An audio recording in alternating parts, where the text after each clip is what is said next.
Our first mystery tour is to the East Parish Burying Ground in Newton Center. I will give you a brief explanation as to how Newton came to be. I'll talk to you about some of the settlers. We will also take a look at the way people were buried from the 1600s through the 1800s. Have you ever gone to an old cemetery and looked on the stones and you saw a winged skull, a winged cherub, and wondered what those were? We'll talk about those symbolisms. We'll also take a tour of the cemetery, and when I see something that catches my eye, I will share it with you. But first, here is a little history about Newton. Newton was settled in 1630 as part of the new town, that's spelled N-E-W-E-T-O-W-N-E, which was renamed Cambridge in 1638. It was incorporated as a separate town known as Cambridge Village in 1688, then renamed New Town, N-E-W-T-O-W-N, in 1691, and finally Newton in 1766. It became a city in 1873. Now, Newton does not have a single city center, but rather a patchwork of 13 villages, and they are Auburndale, Chestnut Hill, Lower Falls, Newton Center, Newton Corner, Newton Highlands, Newtonville, Nonantum, Oak Hill, Thompsonville, Upper Falls, Woburn, and West Newton. With that in mind, please join me on our first mystery tour to the East Parish Burying Ground.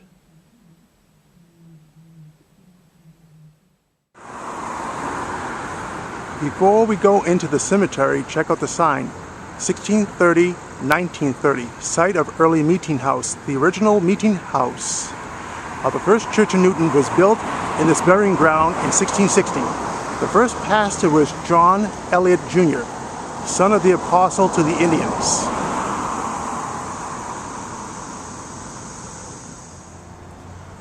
Welcome to the East Parish Burying Ground.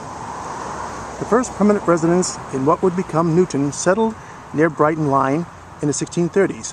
Gradually others joined them, and by the 1650s about 15 families were living in the area that was still part of Cambridge.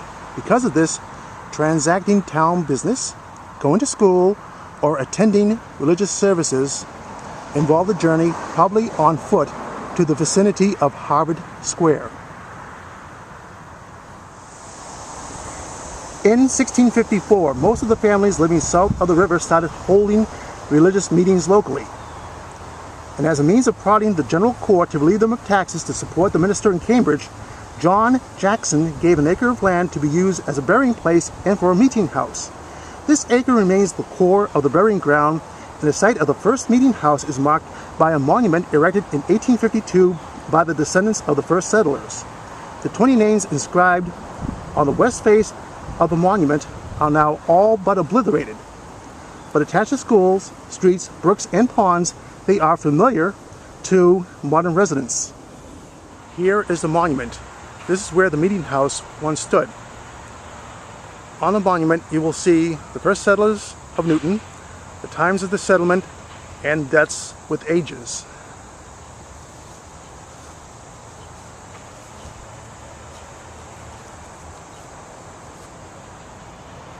And I can barely read any of the names. It's a shame.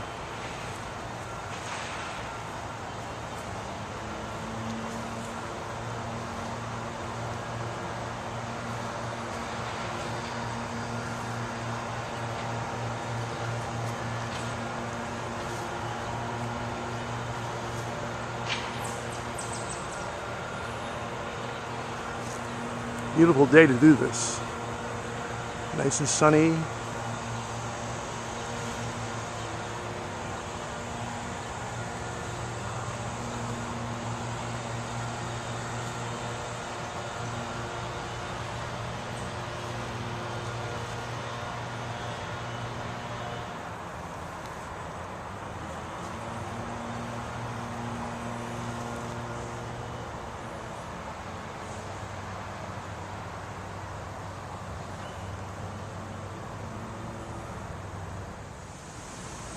The oldest marker is that of Mary Hyde ancestor to James F.C. Hyde, Newton's first mayor. She died in 1672. Like others of that period, her marker is small and, except for the inscription, unadorned. More numerous by far are the winged death's heads that were used extensively until the middle of the 18th century, when they gradually gave way to the winged cherubs and stylized portraits. By the century's end, these in turn were superseded by the urn willow of the classical revival. Meticulous research over 70 years has made it possible to identify the work of a large number of New England stone cutters. 2 of them lived in Newton, and while their work is reasonably easy to identify, many, if not most, other markers cannot yet with confidence be attributed to any particular hand. One of the important families buried here are the Jacksons. They once owned the Jackson homestead. The homestead was part of the Underground Railroad. I will show you that in another video. Here they are.